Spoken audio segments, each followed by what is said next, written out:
Hi guys, hi guys, welcome back to my channel. I'm the Housewife Historian, and we are here to talk the Real Housewives of Beverly Hills. I'm going to be talking a little bit in code today because if you watch my channel and you watch my live, yes. Is the plane going down? Are we gonna die? Why are you saying I'm salty?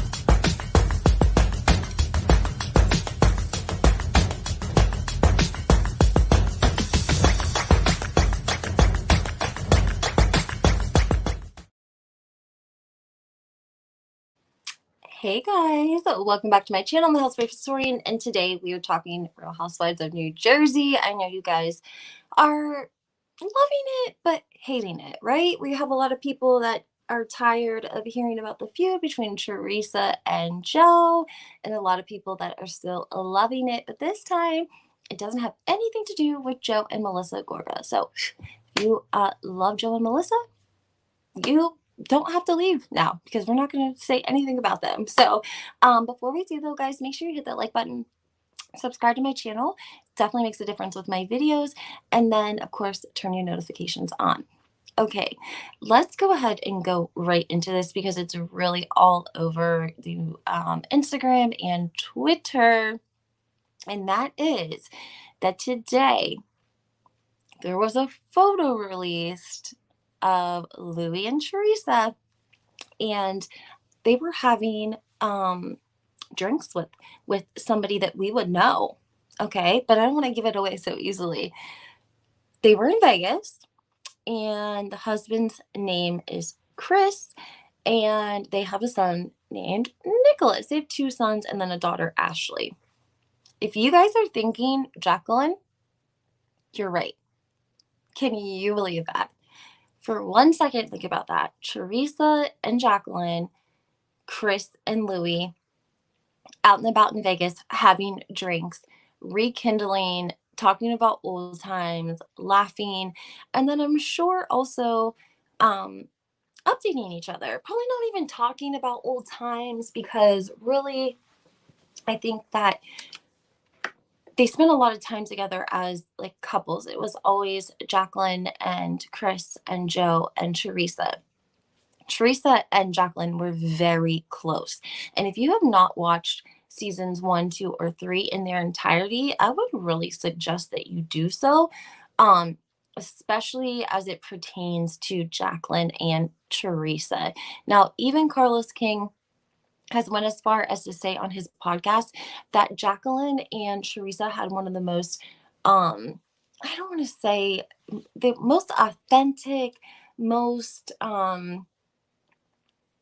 pure, I don't even know what the word is, friendship, strongest friendship, long, I don't know what, I can't really give it one word, but that's the sort of relationship that Teresa and Jacqueline had. They got up and they called each other and they were on the phone with each other 3 or 4 times a day, and they, were together all the time, and their kids were together and their husbands were together. And so they were friends long before the show ever started. And I've told you guys this before. They actually worked together, and Dina was the one who was approached about putting a cast together. Teresa and Jacqueline knew each other from vaguely being co-workers, but primarily they met through Dina.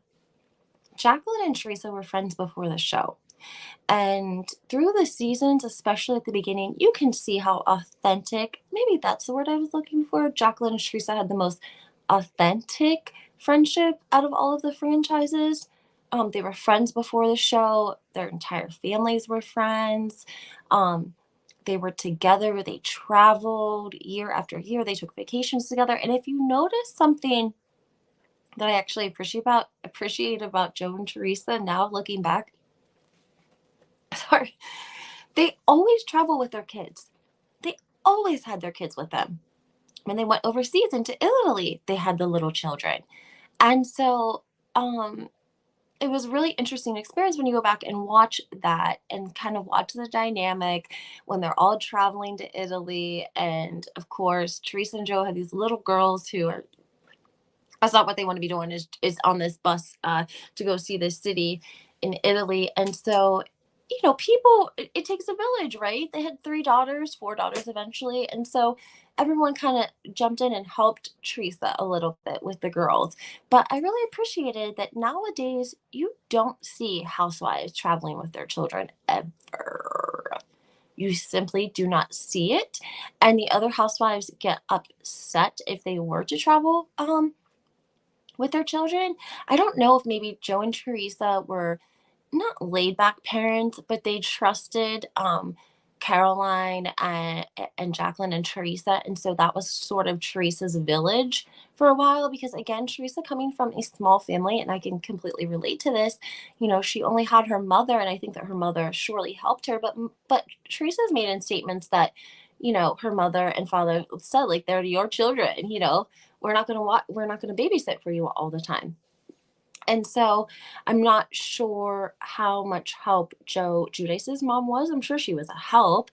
However, I just think that they had their kids a lot. And I really appreciated that they traveled with them. And it was really cute to watch back. And I think that they were Teresa's village when her kids were little. I think that Caroline and Dina and Jacqueline were part of Teresa's village. Especially, she hadn't worked. She'd been a stay-at-home mom, and then when she started doing the show, even though she was at home with the kids, she was still working, right? She still had obligations and things to do, and so she became a working mother as well, right? It was so funny. Carlos King also brought up when he spoke with Teresa and Melissa Feaster that Joe always seemed like he was like such a dick. Sorry, I don't know. Like he was always such an asshole in all of the scenes that they filmed, and people were like, "Gosh, he was so mean to her. He treated her so bad." Like that's what people would say about Giudice and how he treated Teresa. However, come to find out, it was actually the fact that he didn't want to film, and so eventually, when Bravo execs and producers would be like, "Okay, he's got to film," Teresa would be like, "You gotta come film," and then he would be like pissed about it. So that's why he was never in a good mood when they were filming, and people kind of gave him a bad rep for that, right? And then I just think that, in my opinion, this video is going to be very opinionated. That Teresa and Jacqueline could have a beautiful friendship again. Is it going to be the same as before? No, it never is. There are seasons in your life. There are people for certain seasons in your life. Like it could never ever go back to the way that it was before because it was years and years ago, right? But can they still appreciate each other and have like a good laugh and still be friends? Absolutely. And let me tell you something from a little bit of an old soul's perspective, right? So everyone knows my mom's been passed since I was 19. And so the older that you get, like at first, when your parents died, there's still a lot of people around you that knew your parents, right? So if you talk about them or whatever the case may be, you have someone there that understands because they knew your parents, they met them, whatever the case may be. But eventually, as you get older and people pass in and out of your lives, you start to look around and it's different people, new babies in the family, nieces, nephews, just whatever, new spouses, that had never met my mom. And it's like my circle of people who actually knew my mother is getting smaller and smaller. And so I have a couple of close childhood girlfriends who have met my mother. And whenever I rekindle a friendship with them or see them or have dinner with them, it's a certain different, it's like, I don't even know how to explain it. I don't want to say that it's like more meaningful, but it's just something that you don't have in new friends, right? It's just something that you build over years after being friends and then being around each other's families and history, if you will. Maybe that's the word. You just have that history with people, with certain people. And I know, ladies, you've all had a best friend like this. And again, seasons change, right? But for Teresa and Jacqueline, like, they didn't have to fall out like that, right? if you guys remember, I don't want to rehash any of this because I feel like they're on such a great track, especially with them meeting in Vegas and having drinks. So I don't want to get into the past, right? Let's just kind of say that the last time I really saw them together was when Teresa came home. And I wanted to kind of say that, when Teresa came home, it was a happy time, right? Because she had been gone for over a year. And I think she came home right before Christmas or Thanksgiving. But then Joe had to turn around and go like 3 months later. Like they allowed him to spend Christmas holidays or Christmas and Thanksgiving and New Year's. And then I think he turned himself in at like the end of January, early February, basically similar to what they're doing to Jen Shaw right now. They let her spend time with her family. And so when Teresa came home, as happy as she was to be home, she was still adjusting, right? Because going from no children to children to who knows what her house looked like. Could you imagine leaving your husband alone with your 4 kids for a year? What your house would look like when you came home? Even though it looked clean on the outside for cameras, who knows what was shoved in those cupboard drawers? I mean, I could just imagine. But she was dealing with that. So, and then she was going to be dealing with the fact that her husband was going to be leaving. She hadn't worked. I don't think they were like rolling in the money right then and there because she had been gone. And then she ended up working and busting her ass and paying off both of their restitution while he was away those 3 years. But it's just, that's a lot of pressure on somebody when you have 4 children, because even if she was like, what's the word? Like detached from him, she still would have had to have dealt with the 4 daughters who are going to be crying for their dad and upset that he, can't stay and they don't understand. And, Gia had just been through her mom being gone for a year. So I think that her family was really hurting. And I don't think it was a good time. I think Jacqueline's intention was pure to try to fix her and Teresa's relationship. You guys remember she comes to Teresa's house. Teresa does legitimately look surprised that Jacqueline shows up at her house because she doesn't have any makeup on. She's cleaning her house. She looks surprised.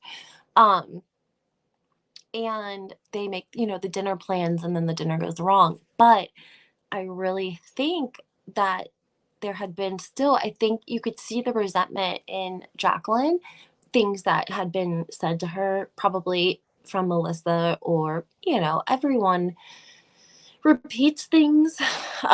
We don't want to say for sure if Joe and Melissa were always trying to cause a divide in Jacqueline and Teresa's relationship. We can only assume that most of it was while they were filming. I would assume that Joe and Melissa would not be happy to hear about Jacqueline and Teresa's rekindling friendship.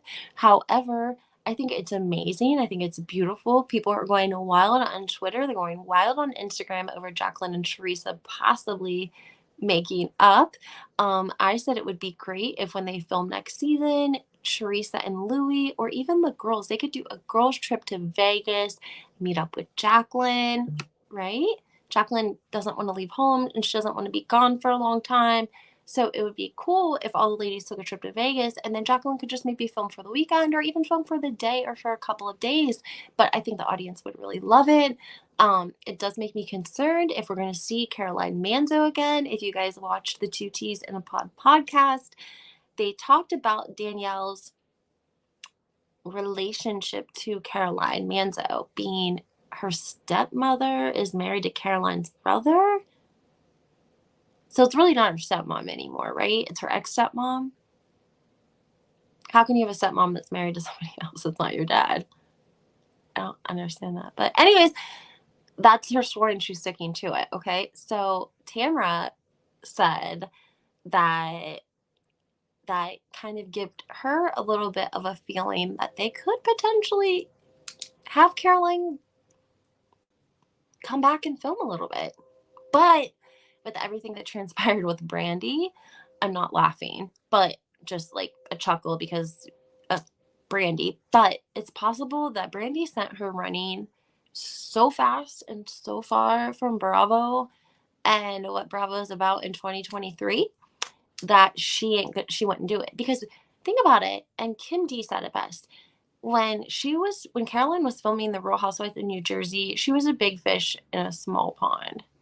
And now she's like a small fish in a big pond, right? A lot has changed.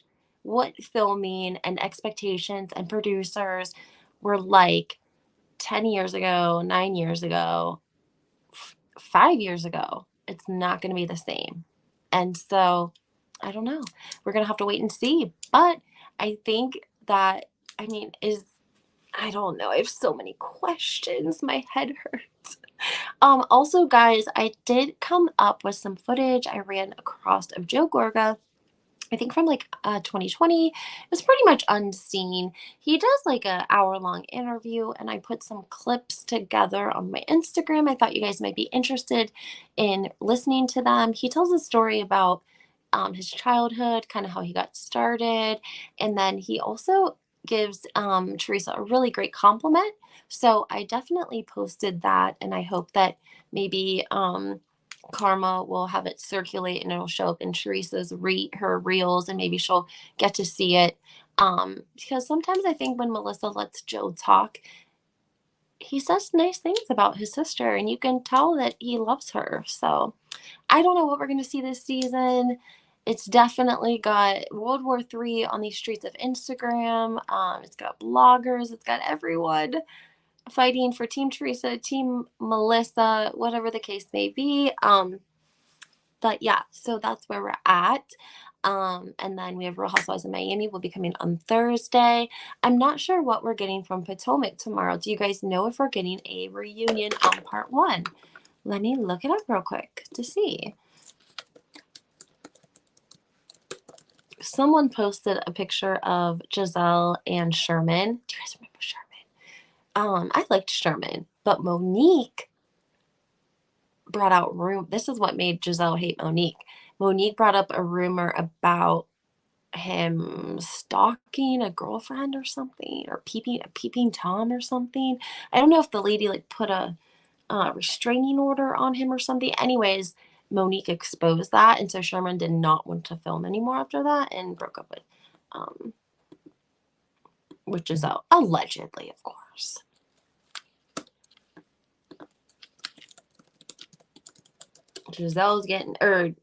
Robin's getting eaten up. She should have known better. She should have been prepared. She should have had a publicist. She should have had 2 publicists. She should have had an advisor. She should have had a stylist. Man, a mess. Let me see where we're at here. We've got Potomac on the 19th at 8 o'clock. But it's giving us episode 18, but we're not sure what episode 18 is. Do we know if that's the reunion? Let's see here.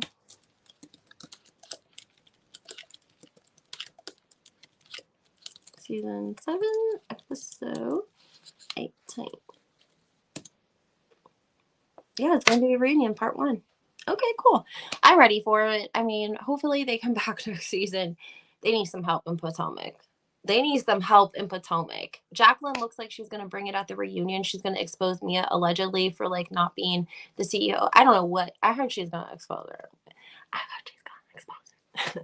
So that'll be exciting. But it just seems like these ladies get exposed on the Potomac reunion and then nothing happens and nobody holds them accountable, i.e. Giselle. I bring this up all the time because I have a resentment against it. Like, Giselle and Jamal allegedly were faking their whole relationship. Jamal texted it and was like texting with another woman and told another woman that. And it came out at the reunion. And Giselle pretty much, I mean, without saying it, she said it like it was fake. It wasn't real. It was for the cameras, yada, yada, yada. She said it without saying it. But nobody held her accountable for like basically creating an entire fake storyline. That's wild. Okay. Now we have Robin. She, knows that Juan cheated. She tells the girl, don't come out with this, please.